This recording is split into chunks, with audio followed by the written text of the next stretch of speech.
बिस्मिल्लाहिर्रहमानिर्रहीम। तो आज हम जो है बेटा लेजर पोस्टिंग कर रहे हैं कौन से क्वेश्चन की, बॉब वाले क्वेश्चन की। ये क्वेश्चन बैंक का 3.1 क्वेश्चन, और जो जो नया स्टडी टेक्स्ट है उसमें क्वेश्चन बैंक जो है वो स्टडी टेक्स्ट में मर्ज हो गया है। तो ऑब्वियसली ये क्वेश्चन या तो उसमें एग्जाम्पल के तौर पे कवर हो रहा होगा। बहरहाल तो इस क्वेश्चन की बना बेसिकली तो इस क्वेश्चन की ओरिजिनल रिक्वायरमेंट जो थी वो अकाउंटिंग इक्वेशन थी, लेकिन हम चाह रहे थे कि हम हर क्वेश्चन को जो हम किसी एक तरीके से परफॉर्म कर चुके हैं उसको हम और वेज में भी जाके परफॉर्म करें, ताकि हमारे कॉन्सेप्ट्स क्या हो जाए, क्लियर हो जाए। तो यहाँ पर आपको क्लियर दिखेगा बेटा क्या सेल हो रहा है और क्या परचेज हो रहा है, ऐसा ही है ना। तो हम इसको स्टार्ट करने जा रहे हैं। और सबसे पहली चीज बेटा हुनैन, आप पार्टिसिपेट करते रहोगे, मुझे जवाब देते रहोगे। लिखा हुआ क्या है? पहला part, Bob inherited ₹10 million and decided to set himself up as a construction machinery distributor।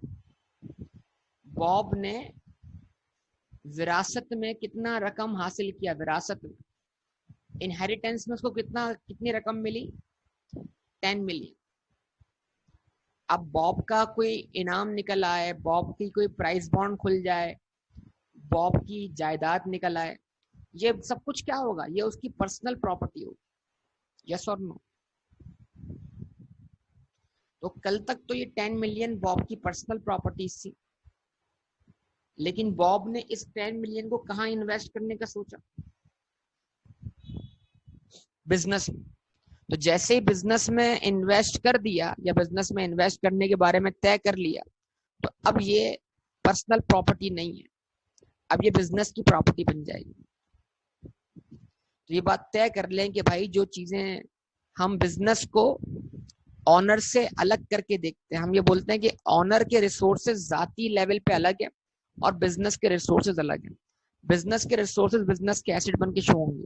तो कल तक जब तक ये 10 million बॉब की पर्सनल प्रॉपर्टी था, हम इसको बिजनेस प्रॉपर्टी नहीं बोल सकते थे।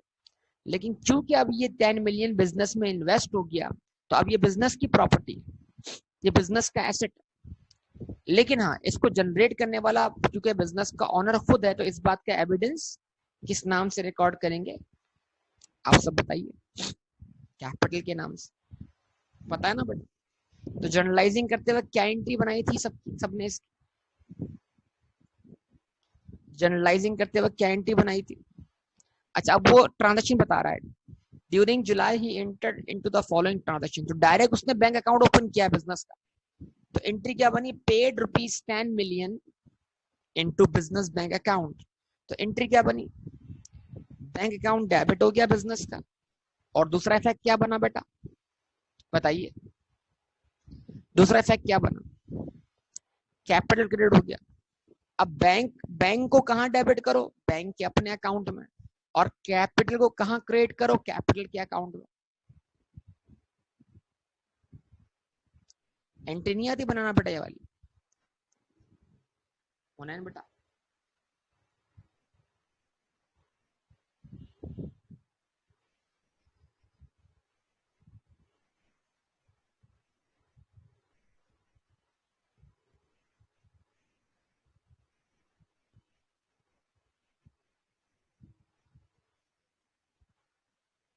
बॉब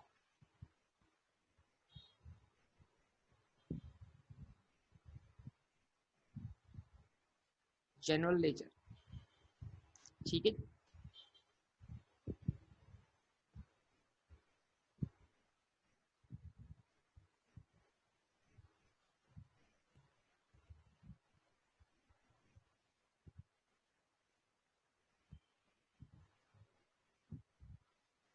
अब इतना अकाउंट बनाओ कि इसमें 2 मंथ्स की ट्रांजेक्शन कवर हो जाए बेटा, सीडी और बीडी के साथ।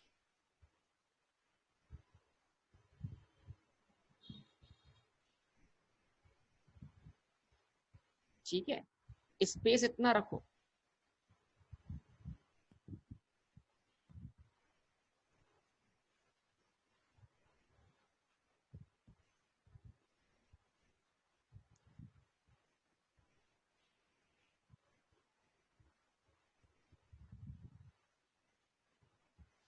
बैंक और कैपिटल।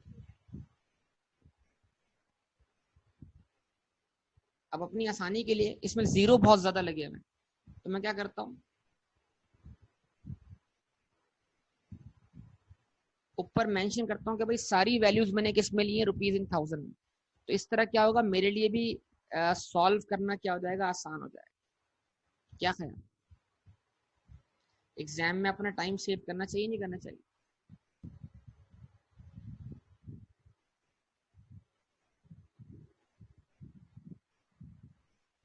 ठीक है जी। तो बैंक अकाउंट डेबिट होता है कितने से बेटा,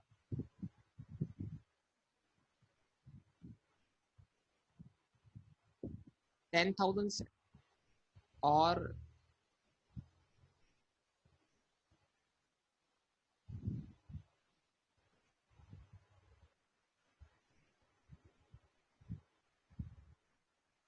और कैपिटल अकाउंट क्या हो जाएगा आपका,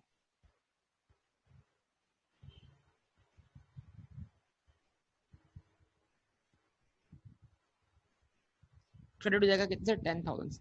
ये ट्रांजेक्शन नंबर वन है, ये भी ट्रांजेक्शन नंबर वन है। तो बैंक डेबिट, बैंक के अपने अकाउंट में कैश, कैपिटल क्रेडिट कैश, क्या कैपिटल क्रेडिट कैपिटल के अपने अकाउंट।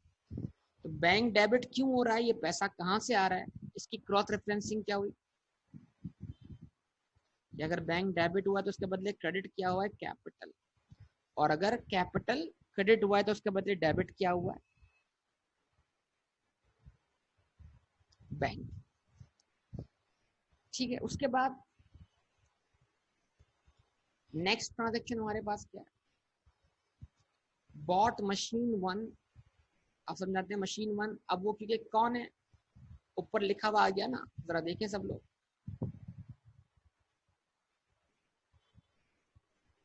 कौन है ये, कंस्ट्रक्शन मशीनरी डिस्ट्रीब्यूटर। ये मशीनरी खरीद रहा है अपने इस्तेमाल के लिए या बेचने के लिए, ये मशीनरी खरीद रहा है अपने इस्तेमाल के लिए या बेचने के लिए।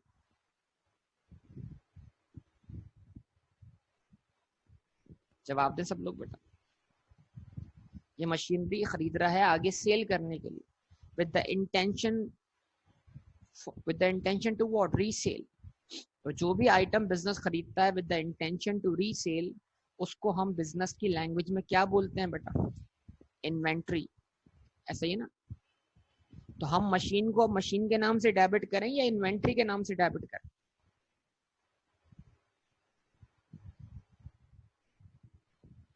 मशीन को मशीन के नाम से डेबिट करें या इन्वेंट्री के नाम से डेबिट करें, इन्वेंट्री के नाम से। तो हमने क्या किया बेटा, हमने अकाउंट ओपन किया,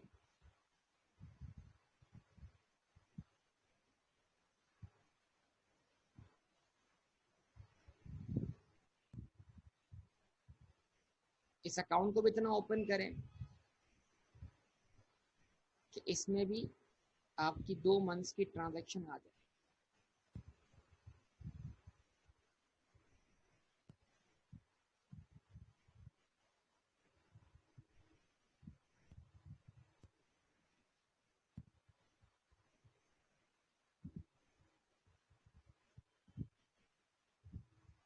ठीक है जी। तो क्या एंट्री बनी आपने, इन्वेंट्री परचेज की कितने की बेटा, 1 मिलियन की, जिसको हम रुपीज इन थाउजेंड में कितना रखेंगे, 1,000। तो हमने क्या कहा, हमने कहा इसकी एंट्री हमने बनाई थी, इन्वेंट्री अकाउंट डेबिट 1,000 से, बैंक क्रेडिट 1,000। याद है या भूल चुके, यहाँ पे रेफरेंस आया किसका,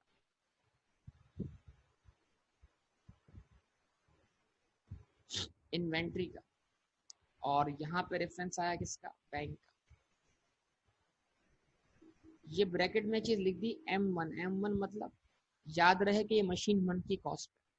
ठीक है ना, याद दिलाने के लिए ब्रैकेट का इजाफा किया अपनी समझ के लिए। तो इन्वेंट्री अकाउंट डेबिट हो गया, बैंक अकाउंट क्या हो गया, क्रेडिट हो गया। इन्वेंट्री के डेबिट होने वाला इफेक्ट इन्वेंट्री के अपने अकाउंट में, और बैंक के क्रेडिट वाला इफेक्ट बैंक के अपने अकाउंट में। उसके बाद क्या किया, फिर एक और मशीन परचेज कर ली, बॉट मशीन टू, ये भी इन्वेंट्री है। क्या कर दिया, इन्वेंट्री अकाउंट फिर से डेबिट कर दिया,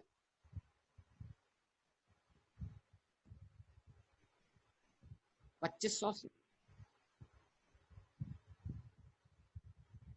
बैंक अकाउंट क्या कर दिया, क्रेडिट कर दिया मशीन टू, और ये इफेक्ट आ गया बैंक अकाउंट में।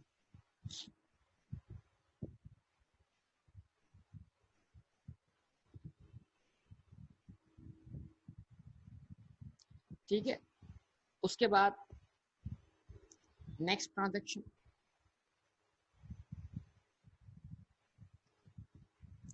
अब यहां से सेल शुरू हो गए बेटा। Hunain sold machine 1 for rupees 1.5 million. Machine 1 बेचकर हमें क्या मिला, कैश मिला। वो कैश कहां पर है, बैंक में। तो हमने कहा हमारे बिजनेस के रिसोर्सेज में तो यही सुलझाते हैं बेटा, इसी यही उलझते हैं, तो यही सुलझते हैं बेटा। तो ये तो बताओ कंफर्म कि क्या मशीन बेचने से हमारी जेब में 1500 रुपए का इनफ्लो हुआ। किस शक्ल में हुआ, कैश फॉर्म में हुआ, बैंक फॉर्म में हुआ, या राइट टू रिसीव है, किस शक्ल में हुआ, ये इजाफा कहां हुआ।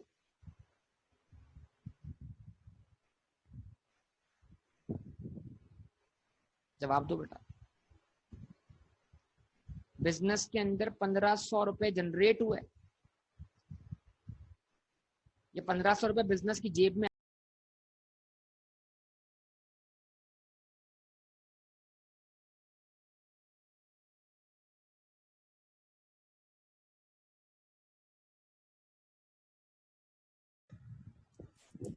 हमारी बात क्या हो रही थी बेटा, ये 1500 रुपए बिजनेस की जेब में आए। जवाब दें बेटा सब लोग।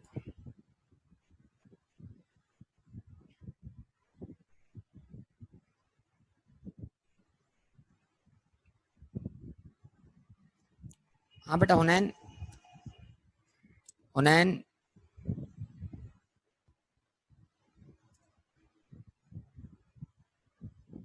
हुनैन बेटा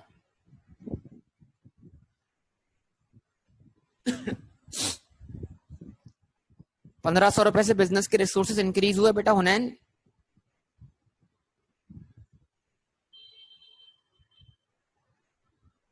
1500 से बैंक अकाउंट डेबिट किया।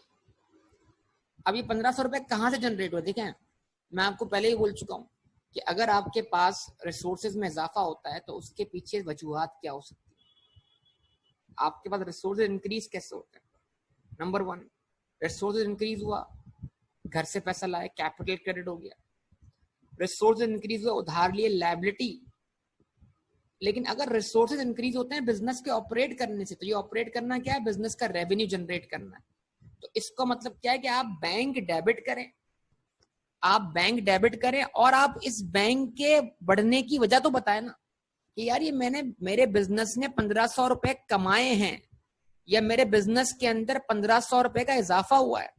ये इजाफा होने की वजह तो बतानी पड़ेगी ना मुझे। देखो एक तरफ हम बोल रहे हैं बिजनेस में 1500 से रिसोर्सेज बढ़े, और दूसरी तरफ हम क्या बोल रहे हैं, कैसे बढ़े। सिंपल। तो one is transaction, the other one is evidence of transaction. Transaction क्या है, बिजनेस के रिसोर्सेज में 1500 का इजाफा होना, और ये 1500 का इजाफा क्यों हो रहा है इसका जवाब देना है। 1500 रुपए आ गए, कहां से आए, क्या ऑनर लेकर आया, अगर ऑनर लेकर आया तो कैपिटल,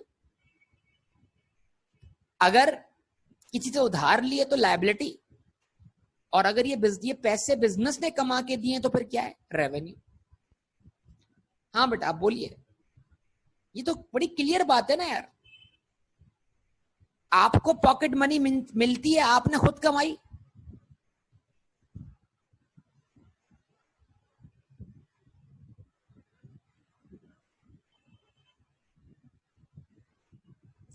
बड़ी सिंपल सी बात करूंगा, आपको पॉकेट मनी मिलती है, आपने खुद कमाई। आपको ईदी मिलेगी, आप खुद कमाएंगे। तो कुछ चीजें होती हैं वॉलंटरी बेसिस पर ना, लेकिन जब आप जॉब करेंगे तो आप बोलेंगे मेरी मेहनत का पैसा है, मेरी खून पसीने की कमाई है। ऐसे अल्फाज बोलेंगे नहीं बोलेंगे? तो कैप मतलब जो पैसा बिजनेस को दिया है बिजनेस के ऑनर ने, तो ये भी बिजनेस के रिसोर्सेज में इजाफा कर रहा है। लेकिन अब वो इजाफा होने के बाद बिजनेस खुद उसमें ग्रोथ ला रहा है, और जो बिजनेस के रिसोर्सेज में ग्रोथ आ रही है बिजनेस के ऑपरेट करने से, उसको हम क्या नाम दे रहे थे बेटा? रेवेन्यूज का। तो एक तरफ तो आपने बताना है कि बिजनेस के रिसोर्सेज में 1500 का इजाफा हुआ, दूसरी तरफ ये बताना है 1500 रुपए कहां से आए। ऑनर लाया तो कैपिटल, उधार लिया तो लायबिलिटी, और अगर बिजनेस ने कमाए तो रेवेन्यू। तीन बातों की तरफ इशारा कर दिया आपके सामने कि तीन इफेक्ट होंगे यार आपके सामने। इससे बढ़कर क्या बात करूं बताइए? ये सारी बातें जो है वो मैं रिकॉल कर रहा हूं, हालांकि इससे पहले भी मैं बोल चुका हूं। ठीक है, तो 1500 से बैंक अकाउंट क्या हो गया? डेबिट हो गया। और ये 1500 रुपए आए कहां से, इसका जवाब देना पड़ेगा। तो वे कहां से आए? जवाब क्या है इसका?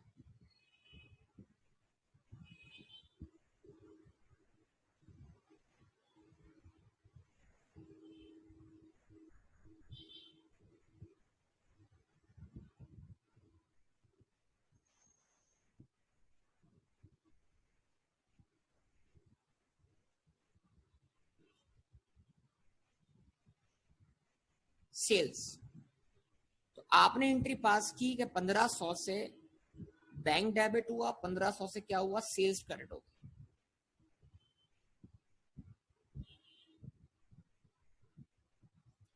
1500 से बैंक डेबिट हुआ, तो ये बैंक के अंदर जो रिसोर्सेज जनरेट हुए हैं, इसके पीछे कौन सी चीज काम कर रही है?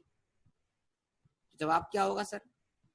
ये ट्रांजैक्शन, यानी ये जो इजाफा हुआ ये बिजनेस के ऑपरेट करने से हुआ है, और ये बिजनेस का रेवेन्यू।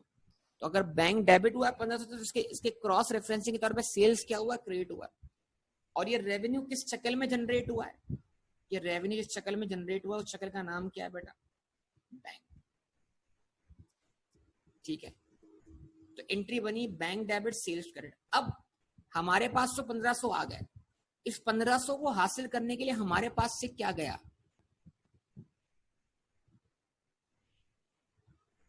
इस 1500 को हासिल करने के लिए हमारे पास से क्या गया?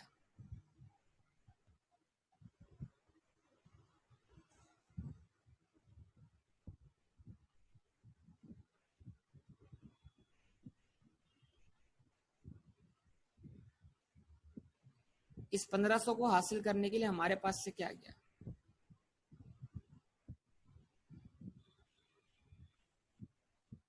जवाब दे। इस 1500 को हासिल करने के लिए हमारे पास से इन्वेंट्री गई, और ऊपर क्लियरली मेंशन है अभी हमारे पास गोडाउन में दो इन्वेंट्रीज पड़ी हुई हैं, M1 M2।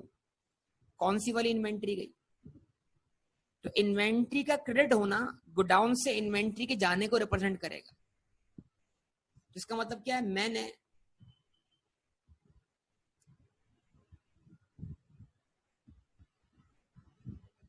इस रेवेन्यू को जनरेट करने के लिए मेरे पास से या मेरे गोडाउन से 1000 रुपए की इन्वेंट्री चली गई, तो इन्वेंट्री क्रेडिट करना सिर्फ इतनी इतनी बात को रिप्रेजेंट करता है कि अब जो ये इन्वेंट्री हमारे पास नहीं है। तो फिर ये इन्वेंट्री क्या बनी? उस सेल्स को, उस रेवेन्यू जनरेट करने की क्या बनी? कॉस्ट बनी। तो एक तरफ इन्वेंट्री का क्रेडिट होना सिर्फ इतना शो करेगा इन्वेंट्री चली गई, लेकिन ये इन्वेंट्री जाने से हमारे लगाए हुए 1000 रुपए चले गए। तो मतलब 1500 हमारी जेब में आते हैं, 1000 हमारी जेब से जाते हैं। तो जो हमने 1500 कमाए हैं, वो 1500 हमने खाली ग्रॉस नहीं कमा लिए, बल्कि उस 1500 को कमाने के लिए हमारे पास से भी कुछ गया है, हमने भी उसकी कॉस्ट बेयर की है। कुछ पाया है तो कुछ खोया भी है ना। तो जो 1500 हमारी जेब में है उसके लिए हमने भी तो कॉस्ट बेयर की है। वो कॉस्ट क्या है? 1000 रुपए। उसको अब क्या नाम दूंगा मैं? Cost of sales. तो एंट्री क्या बनी? इन्वेंट्री अकाउंट क्रेडिट हो गया, कॉस्ट ऑफ सेल्स अकाउंट क्या हो गया? डेबिट हो गया। यहां रेफरेंस आया किसका?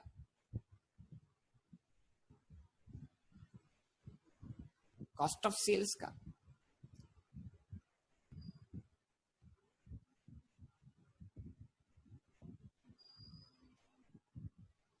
यहां रेफरेंस किसका आ गया बेटा? इन्वेंट्री का। जवाब दें, यानी एंट्री बन गई cost of sales debit, inventory account credit. तो ये आपके सामने 2 स्टेप एंट्री। अब मुझे नहीं समझ आता कि इसमें क्या इतनी बड़ी प्रॉब्लम। अगर मैंने जर्नलाइजिंग की भी हो तो मैं जर्नलाइजिंग देख के मुझे खाली इफेक्ट अकाउंट में डेबिट क्रेडिट कर। चलेंगे उसके बाद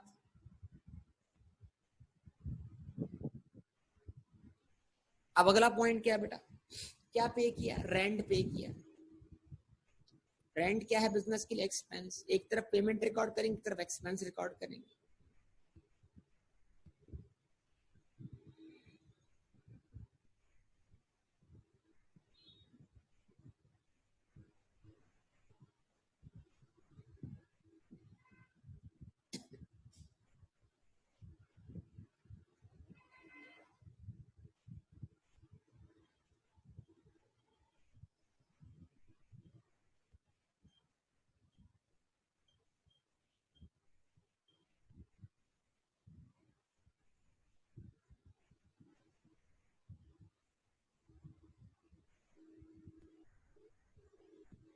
रेंट एक्सपेंस। हाँ जी, रेंट कितने से पे किया? 3 लाख से। एंट्री क्या बनी?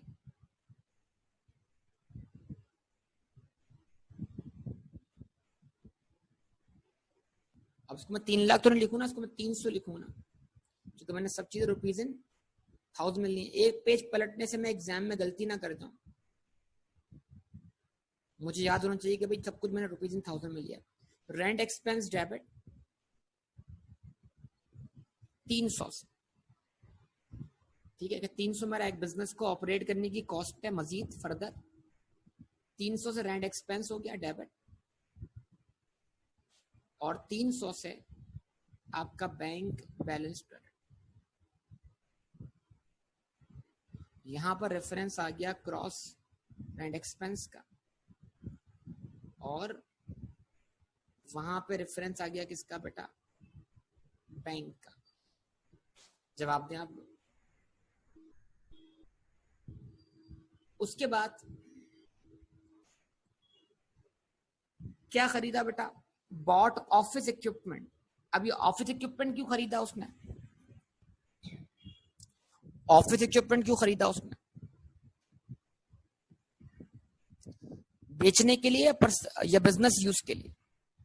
ऑफिस इक्विपमेंट से मुराद क्या है? कंप्यूटर खरीदा होगा उसने, तो कंप्यूटर में क्या करेगा? बिजनेस का हिसाब किताब बनाएगा। ऐसा ही है ना, एक्सेल फाइल बनाएगा, बिजनेस की एक्सेल शीट बनाएगा। ऐसा ही है।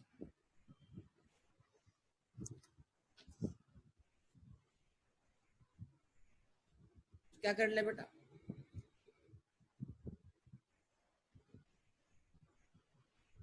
अकाउंट ओपन कर ले किसका?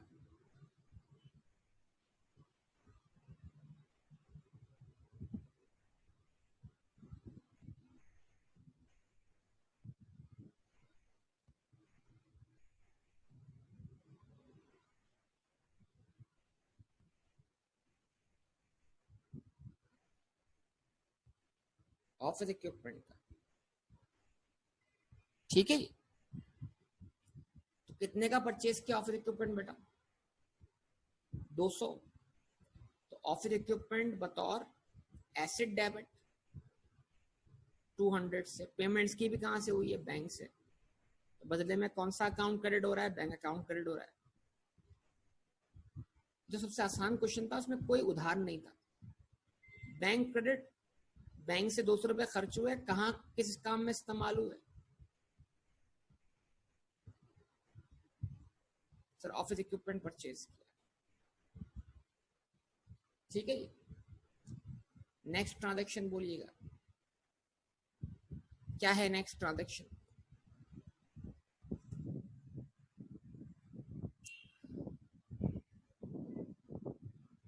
Bot machine 3 for ₹4 million. Machine 3 purchase कर ली कितने की? 4 मिलियन। अब मशीन 3 क्या है? Inventory obviously. Inventory account debit किया।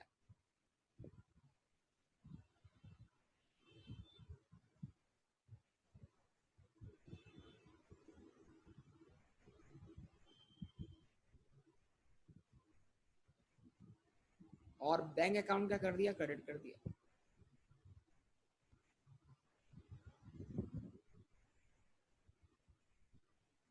यहाँ पे किसका रेफरेंस दिया कि ये पैसे कहाँ खर्च हुए, ये पैसे खर्च हुए इन्वेंट्री खरीदने में। सही है जी, जवाब दें। उसके बाद next transaction, sold machine 2 for ₹3,250,000। Machine 2 बेची, तो मशीन 2 बेचने से क्या हुआ बेटा, होना है ना, बताओ। मशीन 2 बेचने से 3,250,000 का कैश जनरेट हुआ। 3,250 से बैंक बैलेंस बढ़ गया। जो रिसोर्सेज में इजाफा हुआ है वो क्या बिजनेस के ऑनर ने जनरेट किया है? अगर उसने किया तो इसका दूसरा इफेक्ट कैपिटल है। किसी से उधार लिया, दूसरा इफेक्ट लायबिलिटी है। और अगर ये 3,250 बिजनेस के रिसोर्सेज ने कमा के दिए हैं तो फिर जाहिर सी बात है ये बिजनेस का क्या है, रेवेन्यू। हम क्या करेंगे बेटा, 3,250 से बैंक डेबिट किया, 3,250 से हमने सेल्स क्रेडिट कर दिया। जवाब दे। अब 3,250 में हमने कौन सी वाली मशीन बेची बेटा, मशीन 2 बेची ना। और मशीन 2 की कॉस्ट गोडाउन में इन्वेंट्री के तौर पे कितने से इंडिकेट हो रही है, 2,500 रुपए से। इसका मतलब क्या है, 3,250 कमाने के लिए हमारे पास से क्या गया, 3,250 कमाने के लिए हमारे पास से इन्वेंट्री गई। अब ये इन्वेंट्री हमारे पास मौजूद नहीं है, तो 2,500 से इन्वेंट्री क्रेडिट कर दी। अब ये 2,500 हमारे लिए क्या बन गया, 3,250 अर्न करने की कॉस्ट बन गया। तो 3,250 से हमने क्या कर दिया, कॉस्ट ऑफ सेल्स डेबिट कर।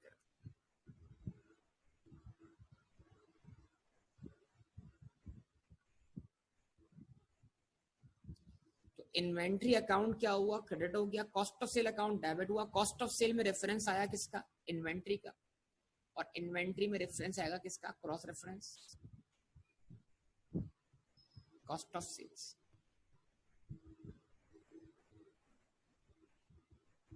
हाँ जी, 3,000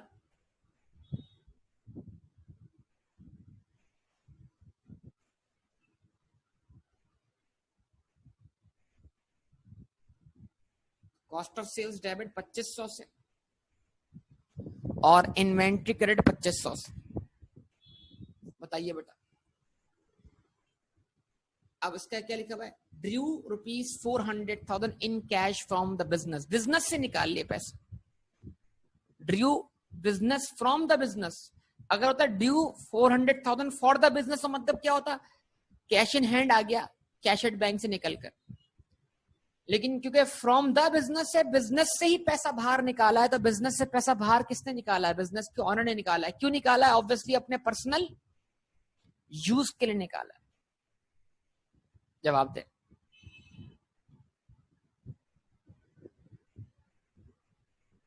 ऐसे ही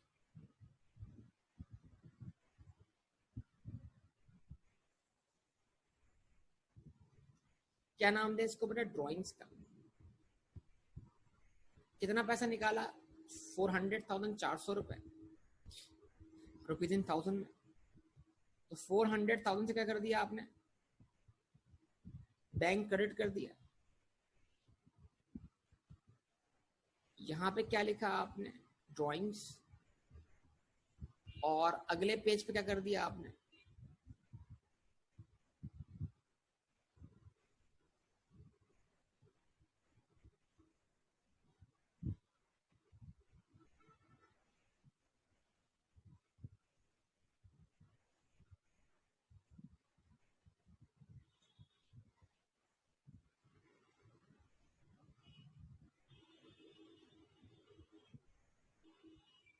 ड्राइंग्स अकाउंट डेबिट कर दिया 400 से।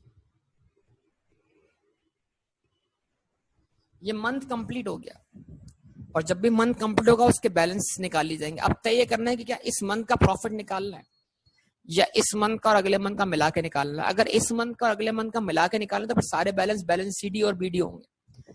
लेकिन अगर इस मंथ का प्रॉफिट निकालना है तो एसेट, लायबिलिटी और कैपिटल तो सीडीबीडी होंगे, लेकिन रेवेन्यूज और expenses transfer to profit and loss account होंगे, क्योंकि अब मैं आपको एक मंथ से दूसरे मंथ में ट्रांसफर होना सिखा रहा हूँ, 2 मंथ्स को कंबाइन होना सिखा रहा हूँ।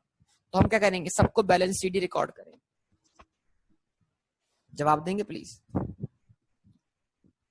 जरा बताइए, टोटल कर लीजिएगा।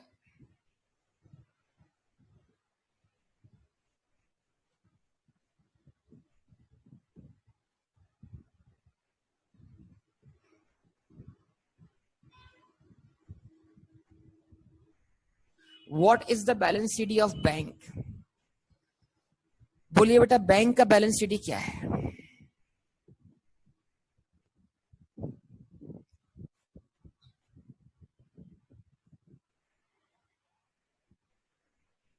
बताइए, बैंक का बैलेंस शीट क्या है?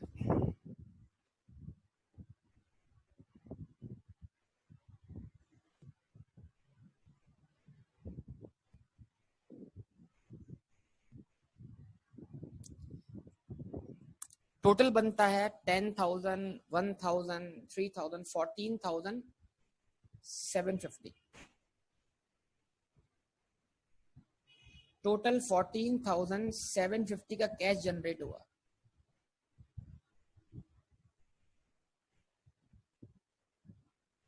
अब मुझे 14,750 का हिसाब पूरा करना है कि ये 14,750 जो मेरे पास जनरेट हुई, ये कहाँ है? अब ये जो 14,750 मेरे पास जनरेट हुई, ये कहाँ है? अब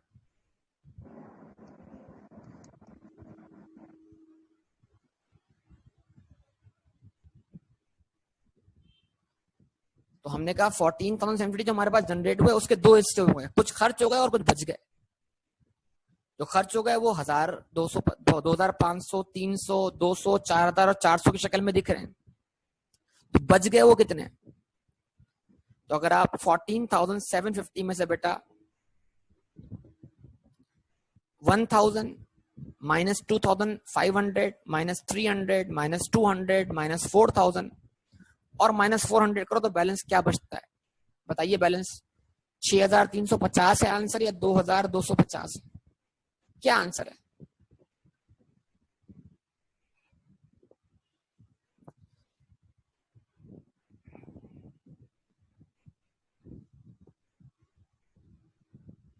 जवाब दे। 6,350। तो बैलेंस शीट क्या हो गया बेटा?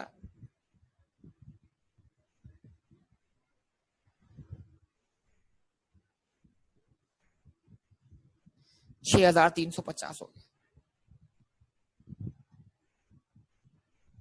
ठीक है जी, ये बैलेंस शीट है 6,350। अब ये अगले मंथ में क्या बन जाएगा बेटा? Balance BD. अगला मंथ यहां से रीओपन होगा अगस्त का, और ये यहां पर आ जाएगा बतौर बैलेंस बीडी।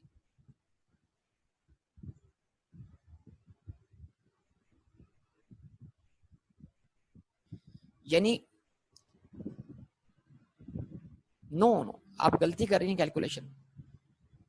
अकाउंटिंग क्वेश्चन जाके देखिए, इसको आपने पहले सॉल्व किया होगा। एक मंथ के एंड पे कितना आंसर आ रहा है। अब आप क्या करें बेटा, अब आप देखें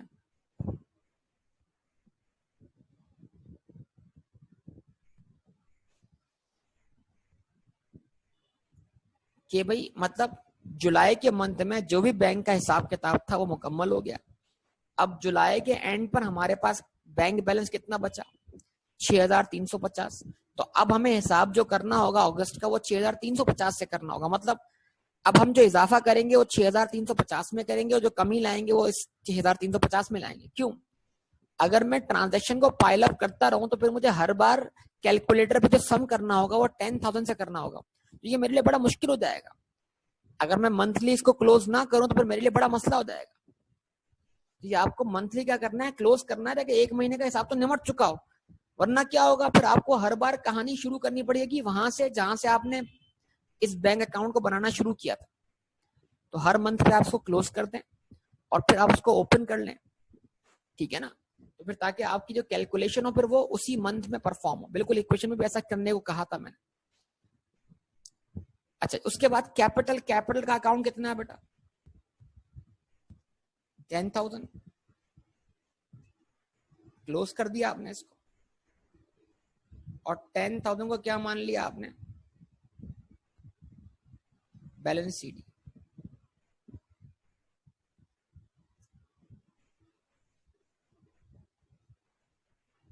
और ये अगले मंथ रीओपन हो जाएगा कहां पर? क्रेडिट साइड पर बतौर बैलेंस बीडी।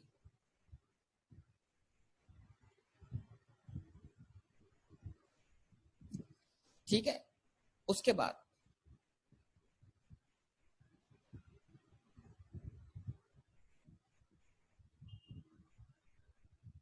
टोटल इन्वेंट्री कितने से जनरेट हुई बिजनेस के अंदर? 7,500 से। तो अब ये इन्वेंट्री कहां पर है? 7,500 का हिसाब दो, 7,500 को 2 हिस्सों में तोड़ दो कि सर 7,500 में से 1,000 और 2,500 की इन्वेंट्री बिक चुकी है और 4,000 की इन्वेंट्री स्टिल बिकना बाकी है। तो जो इन्वेंट्री डेबिट साइड पे रिसीव हुई है 7,500 से, वो क्रेडिट साइड पे 2 हिस्सों में डिवाइड दिखाई दे रही है। एक वो जो बिक चुकी है और एक वो जो बिकना बाकी। जो बिकना बाकी है वो हमारा बैलेंस शीट है। अब उसको कब बेचेंगे? वो इन्वेंट्री जो खरीदी थी जुलाई के मंथ में, लेकिन जुलाई में ही बिक ना सकी, अब वो कब बिकेगी? ऑफिस हो सकता है अगस्त में बिक जाए। तो इट मीन जाहिर सी बात है अब इसका इकोनॉमिक बेनिफिट मिलना बाकी है। ये बैलेंस बीडी 4,000 से। अच्छा, सेल्स रेवेन्यू। सेल्स को हम कैसे क्लोज करते हैं बेटा? Transfer to profit and loss account.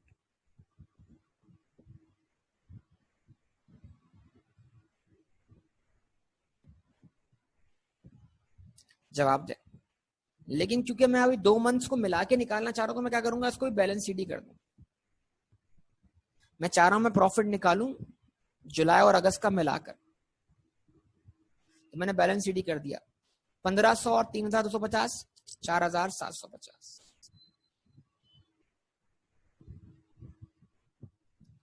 ठीक है,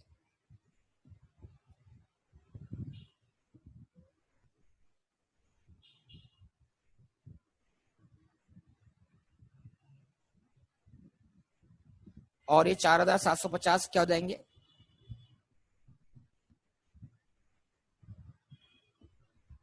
अगले पीरियड में बैलेंस बीडी। उसके बाद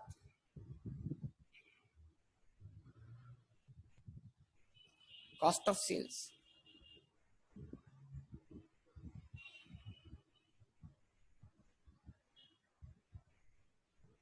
बैलेंस सीडी।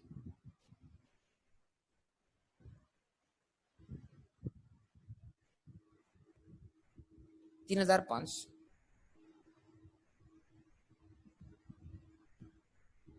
Balance BD 3,500। ठीक है जी,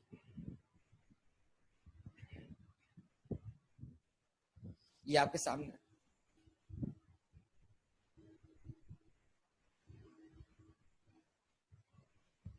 अगले पेज पे गए हम लोग। रेंट एक्सपेंस है। अब अगर रेंट एक्सपेंस को इस मंथ में प्रॉफिट इस्तेमाल करते वक्त इस्तेमाल नहीं करना, बल्कि जुलाई और अगस्त का मिला के निकालना है, तो इसको भी क्या कर देना? Balance sheet.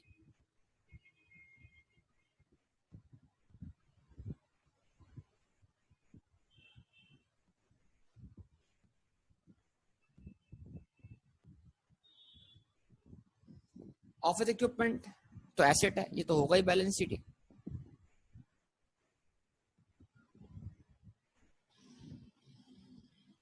Drawing contra capital है, तो अगर कैपिटल बैलेंस शीट है तो ड्राइंग भी बैलेंस शीट। अब रेंट का अकाउंट अगर रीओपन करते हैं तो balance BD, office equipment balance BD, और ड्राइंग्स बैलेंस बीडी,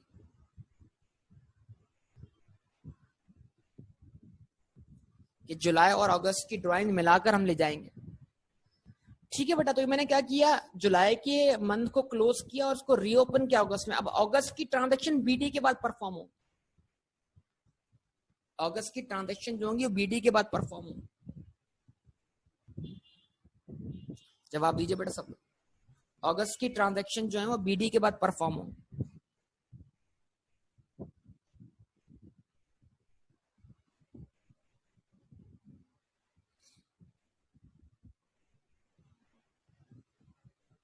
ठीक है जी। अब अगस्त की ट्रांजैक्शन देखिए आप इसके अंदर,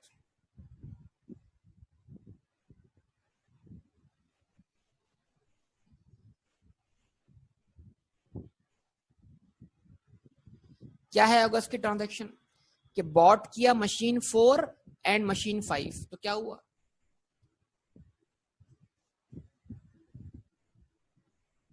मशीन 4 और 5 खरीदने से क्या हुआ बेटा, सॉरी मशीन, हाँ 4 और 5 खरीदने से क्या हुआ, इन्वेंट्री के लेवल में इजाफा हुआ।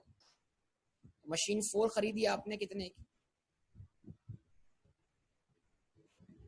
3 मिलियन की, और मशीन 5 परचेज किया आपने 2.5 मिलियन। मशीन 4 खरीदने से क्या हो गया, इन्वेंट्री डेबिट हो गई। तो इन्वेंट्री पहले ही हमारे पास बची हुई थी 4,000 से, मजीद 3 मिलियन से इन्वेंट्री डेबिट हुई। ये मशीन 4 आ गई, और 2,500,000 से मशीन 5 आ गई।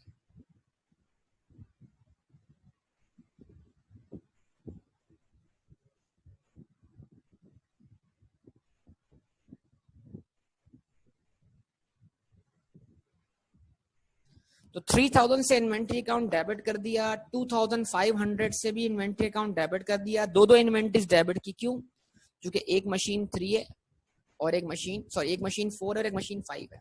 मशीन 4 परचेज की, इन्वेंट्री अकाउंट डेबिट हुआ 3 मिलियन से। मशीन 5 परचेज की, इन्वेंट्री अकाउंट डेबिट हुआ 2.5 मिलियन से। लेकिन ये दोनों मशीन कैसे खरीदी, कैश पे करके, तो इनके बदले क्या करते हैं आप, बैंक अकाउंट क्रेडिट कर दें। आप बोले बैंक क्रेडिट, बैंक क्रेडिट कितने से,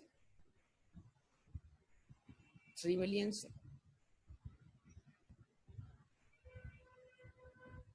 फिर बैंक क्रेडिट कितने से, 2,500,000 से।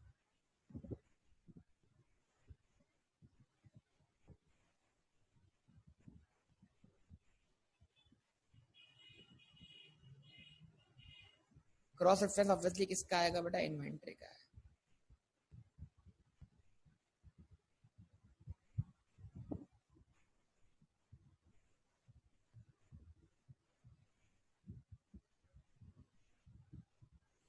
ठीक है जी, सही है जी, ओके। उसके बाद आगे देखिए, sold machine 4 rupees 4.5 million. Machine 4 बेची, कितने की बेची, 4.5 मिलियन की। तो 4.5 मिलियन कैश जनरेट हुआ आपके पास, बैंक डेबिट हो गया। यहाँ रेफरेंस किसका आया, सेल्स का, और सेल्स अकाउंट क्रेडिट हो गया 4,500 से। यहाँ रेफरेंस किसका आ गया, बैंक का। अब मशीन 4 की कॉस्ट क्या है, 3,000 रुपए। 3,000 रुपए की इन्वेंट्री चले गई आपके पास। 3,000 से क्या हो गया बेटा, इन्वेंट्री अकाउंट क्रेडिट हो गया, और इस बैलेंस को आपने कहां ट्रांसफर कर दिया, cost of sales. Cost of sales का अकाउंट क्या हो गया,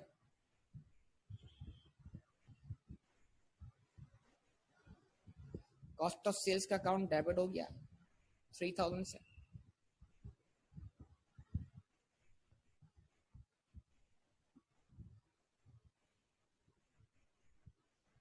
रेफरेंस किसका आया, इन्वेंट्री का। जवाब दे बेटा।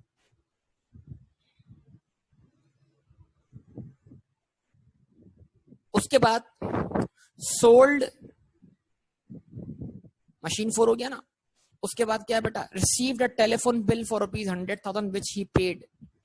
तो 100,000 का क्या है, टेलीफोन बिल है। टेलीफोन बिल हमारे लिए क्या एक्सपेंस है, लेकिन ये पेमेंट कहाँ से हुई, बिजनेस के अकाउंट से।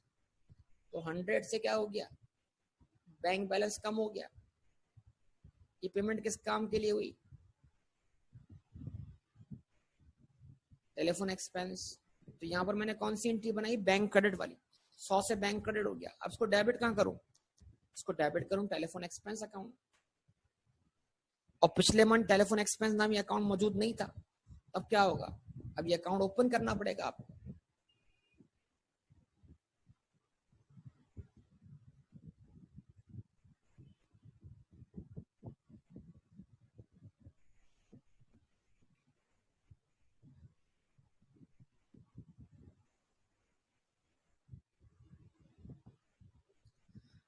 ठीक है जी, टेलीफोन एक्सपेंस अकाउंट डेबिट कीजिए, कितने से, 100 से।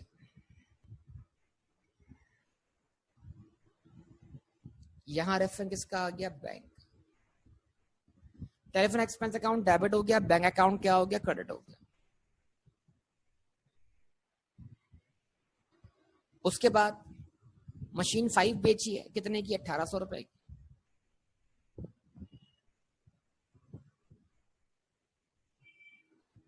1800 से क्या कर दिया,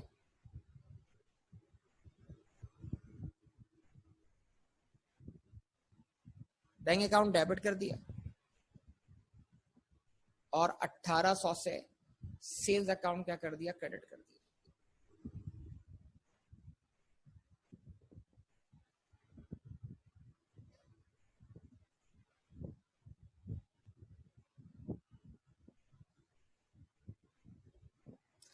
रेफरेंस किसका आ गया, बैंक का। अब कौन सी मशीन बेची बेटा, जरा देखो, कौन सी मशीन बेची, मशीन 5। मशीन 5 बेची 1800 की, खरीदी कितने की थी, कॉस्ट क्या है उसकी मशीन 5 की। मशीन 5 की कॉस्ट है इन्वेंट्री में कितनी बेटा, 2500। तो इन्वेंट्री अकाउंट क्रेडिट हुआ,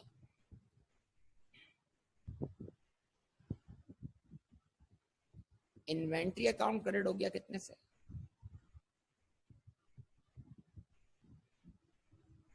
2500 से।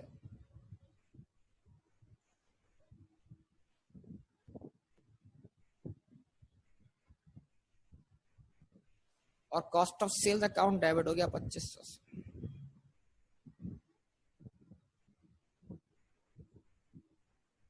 जवाब दे।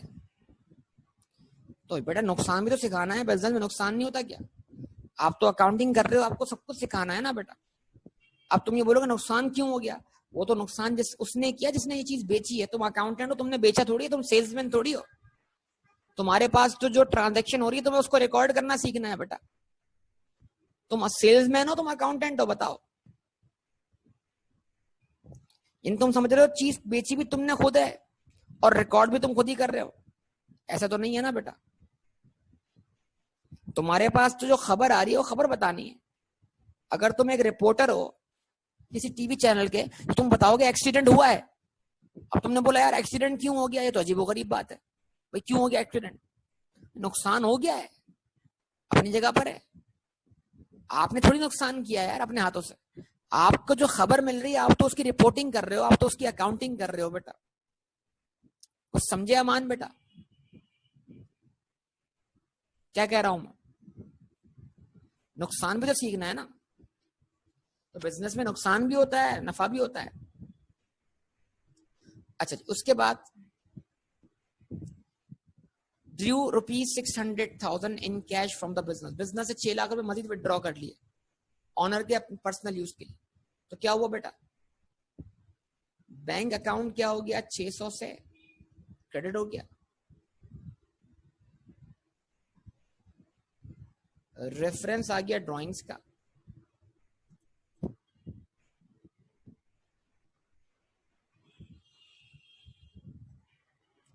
ठीक है, और ड्राइंग अकाउंट जो पहले से खुला हुआ है जिसमें 400 का बैलेंस पहले मौजूद है, वो ड्राइंग अकाउंट क्या कर दिया आपने, डेबिट कर दिया। रेफरेंस दे दिया किसका, बैंक का। Last one, bought a machine 6 for ₹5,600,000। Machine 6 purchase की है।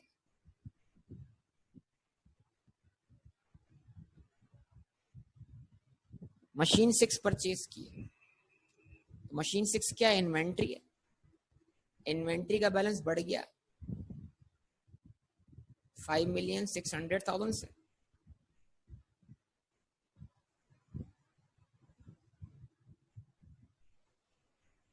ठीक है जी।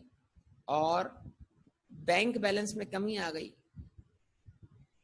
5,600,000 से। और यहां रेफरेंस किसका आ गया बेटा?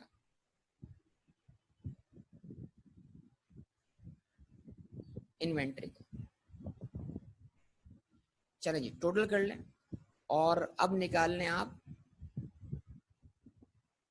Balance CD. कब? अगस्त के एंड। अगस्त के एंड पर कैपिटल का बैलेंस सीडी वही रहा।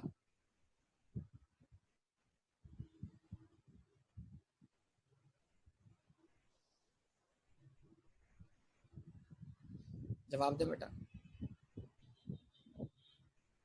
अगस्त के एंड पर इन्वेंट्री का बैलेंस सीडी, तो अगस्त के एंड पर इन्वेंट्री का बैलेंस सीडी, दो इन्वेंट्री बची हुई है हमारे पास, एक मशीन 3 बची हुई है और एक मशीन 6 बची हुई है। मशीन 3 जो है 4,000 की है, मशीन 6 जो है 5,600 की है। कुल मिला के आंसर क्या हुआ? 9,600। तो हमारे पास 9,600 की इन्वेंट्री बची हुई है। सेल्स, जुलाई की सेल्स थी 4,750, उसमें आके अगस्त की सेल्स जो है वो 4,500 ऐड हुई, फिर मजीद अगस्त की सेल 1,800 ऐड हुई। टोटल सेल कितनी हुई जुलाई और अगस्त की मिलाकर? भाई क्विक रिस्पॉन्स प्लीज बेटा। 4,750 प्लस 4,500 प्लस 1,800,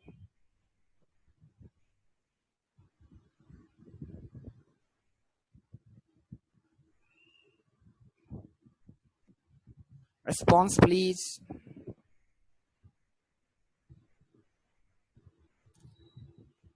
कैसे हो गया भाई? 4,750 प्लस 4,500, 11,050। 11,050 जो है ये हमारी अब जुलाई और अगस्त की कंबाइन सेल हो गई ना? यस और नो? एक बात का जवाब दे पहले। 11,050 जो है वो हमारी जुलाई और अगस्त की मिला के सेल हुई ना? यस और नो? ठीक है ना? अब सवाल क्या है, क्या सितंबर को भी शामिल करना है? क्या जुलाई अगस्त और सितंबर का प्रॉफिट मिला के निकालना है तो बैलेंस सीडी? लेकिन नहीं, अगर जुलाई और अगस्त का प्रॉफिट निकालना है तो फिर क्या करते हैं? Transfer to profit and loss account. और अगर सितंबर मिला के निकालना है तो बैलेंस सीडी 11,050। तो मान लें मुझे प्रॉफिट निकालना है जुलाई और अगस्त का। ठीक है जी।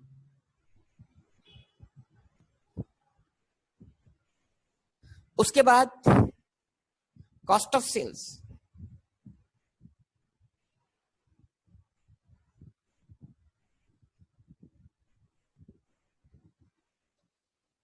जुलाई की कॉस्ट ऑफ सेल 3,500, अगस्त की कॉस्ट ऑफ सेल 3,000 और 2,500, कितने हुए? 9,000। 9,000 क्या है? 9,000 जुलाई और अगस्त की मिला के कॉस्ट ऑफ सेल है। अगर सितंबर मिलाना है तो बैलेंस सीडी, और अगर जुलाई और अगस्त के प्रॉफिट निकालना है तो transfer to profit and loss account.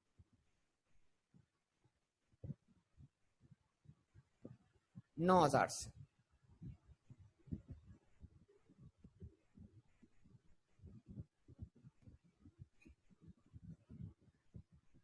उसके बाद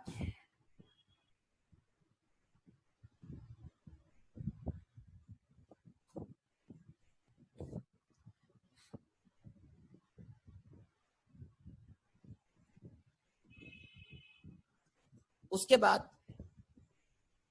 रेंट एक्सपेंस, सीडीओ के बीडी हुआ था जुलाई से अगस्त में, और अगस्त का कोई और रेंट बताया नहीं जा रहा, तो हम इसको ही ट्रांसफर करते हैं प्रॉफिट एंड लॉस अकाउंट।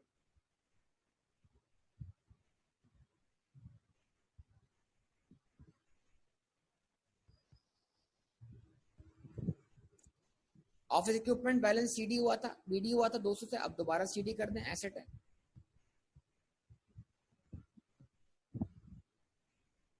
जुलाई की ड्राइंग्स जो थी वो 400 थी, अगस्त की ड्राइंग्स कितनी है 600, कुल मिला के जुलाई और अगस्त की ड्राइंग्स कितनी हो गई बेटा 1000।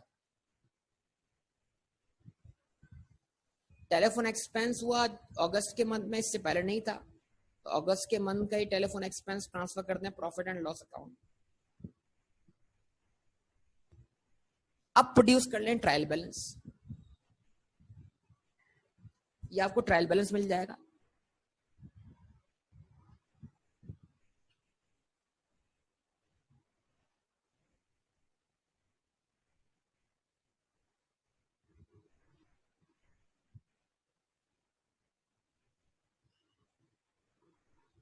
ट्रायल बैलेंस कब बन रहा है, एज ऑन 31 अगस्त।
अकाउंट टाइटल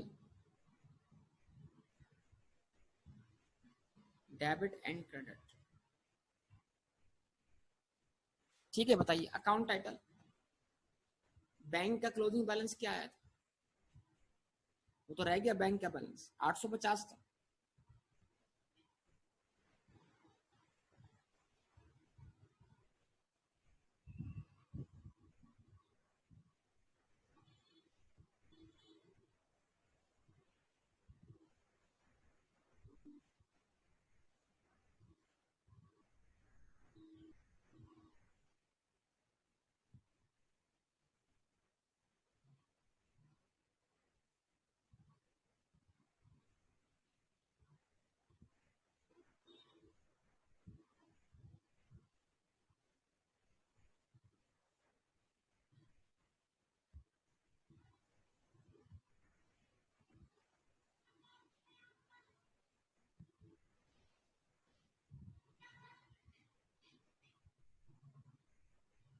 ठीक है जी, 850 आ गया।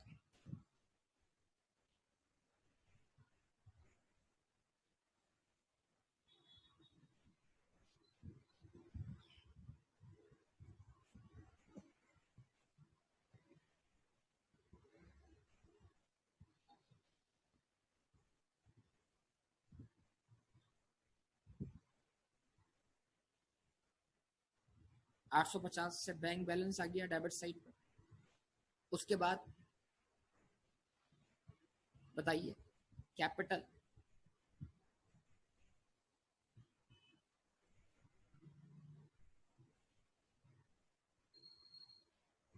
कैपिटल कितना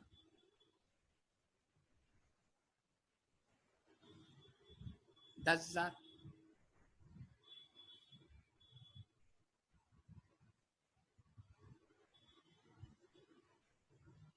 इन्वेंट्री का क्लोजिंग बैलेंस कितना 9,600।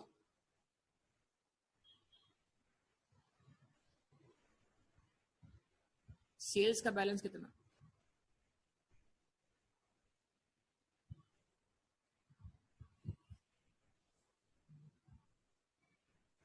सेल्स का बैलेंस कितना 11,050 और cost of cell 9,000।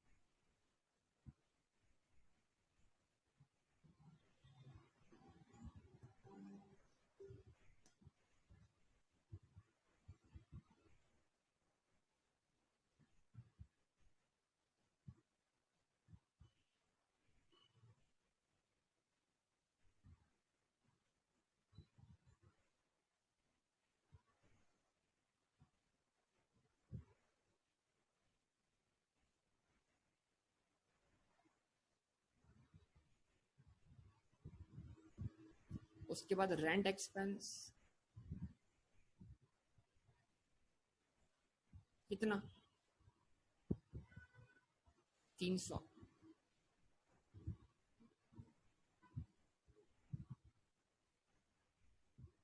Office equipment कितना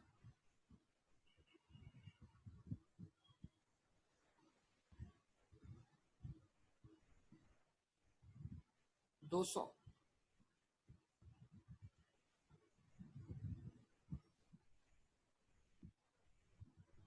ड्राइंग्स कितना 1000 और टेलीफोन एक्सपेंस कितना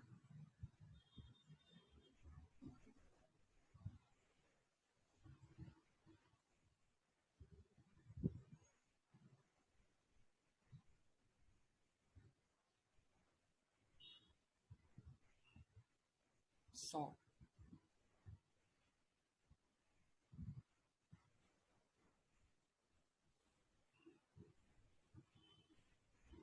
टोटल करते हैं बेटा दोनों तरफ का।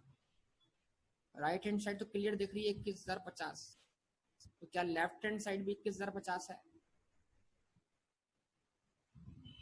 9,000 और 9,000 18,000, 18 और 1,000 19,600, 300, 900 हो गए, 100, 20,000 हो गए। ठीक है, 20,000 और 200, 20,200 और 850, 21,050।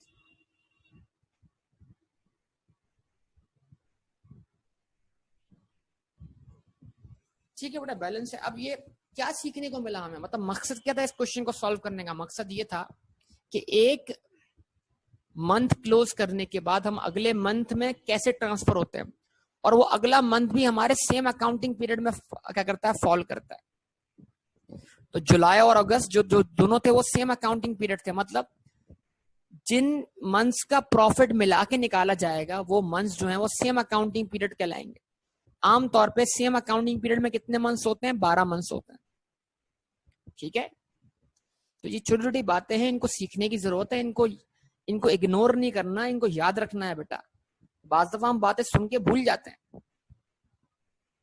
ये टर्म में इस्तेमाल करता हूँ अकाउंटिंग पीरियड, ये जो मैं बोलता हूँ अगले मंथ को प्रॉफिट मिला के निकालना है या अलग, अगले मंथ का प्रॉफिट अलग निकालना है, तो अगर मैं बोल दूंगा अगले मंथ का प्रॉफिट अलग निकालना है तो अगला मंथ मेरे लिए एक अलग पीरियड हो गया। और अगर इस मंथ का और अगले मंथ का मिला के निकालना है तो इट मींस ये दोनों महीने जो है सेम अकाउंटिंग पीरियड में फॉल करते हैं, फिर हमारा अकाउंटिंग पीरियड जो 2 महीने का हो गया। नॉर्मली अकाउंटिंग पीरियड कितने वक्त का होता है? 12 महीने का।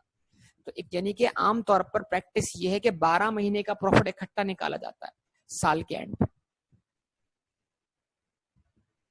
ठीक है, तो बेटा छोटी छोटी बातें आपके सामने, इतना तवील क्वेश्चन, मतलब यानी कि इसकी आपको अकाउंटिंग की क्वेश्चन भी करवाई थी और ये पूरा अब आपको दोबारा रिकॉल करवा दिया।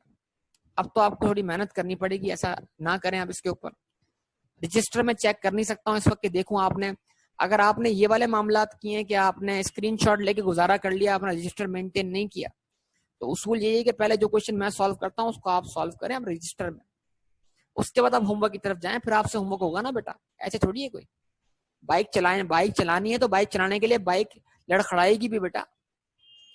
डायरेक्ट बाइक कभी स्मूथ नहीं चलेगी, गाड़ी कभी पहले दिन स्मूथ नहीं चली बेटा, ठोकरें लगेंगी मेरे दोस्त। तो ठोकरें नहीं खाओगे तो फिर कैसे सुधरोगे? लेकिन अगर बंदा जो है वो गाड़ी का इंजन स्टार्ट ना करे, बोला गाड़ी नहीं चल रही, या बंदा जो है बाइक में पेट्रोल ना डलवाए तो बोल रहा है बाइक नहीं चल रही, तो फिर ये कैसे पॉसिबल? तो इंजन, पेट्रोल, बैटरी सब कुछ देख लो। जब सारी चीजें मुकम्मल है फिर अब तुम्हारे ऊपर डिपेंड करेगा कि कमजोरी कहां पर है। तो जिम्मेदारी से पहले वो क्वेश्चंस कंप्लीट करो जो मैंने करवाए, रजिस्टर बनाओ प्रॉपर, स्क्रीनशॉट पे गुजारा ना करो बराए मेहरबानी। ये सीखने का मरहला है, अगर यहाँ पर नहीं सीखोगे तो कब सीखोगे? ठीक है बेटा, तो यहां तक स्टॉप करूंगा। भाई कैश में 850 कैसे आया? बीडी के अंदर जो कैश आ रहा है वो ऐड करें, फिर जो मजीद कैश है वो माइनस कर दें। कहां तक स्टॉप किया था आपने? तो बड़ी आसान सी बात है। कहाँ स्टॉप किया था आपने? 6350 में 4500 और 1800 ऐड किया,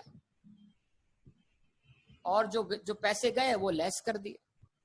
चेक कर लें क्या आंसर आता है। डीडी में जो ऐड हो रहा है वो ऐड करें, जो लेस हो रहा है वो लेस करें, जो डेबिट हो रहा है वो ऐड करें, जो क्रेडिट हो रहा है वो लेस करें।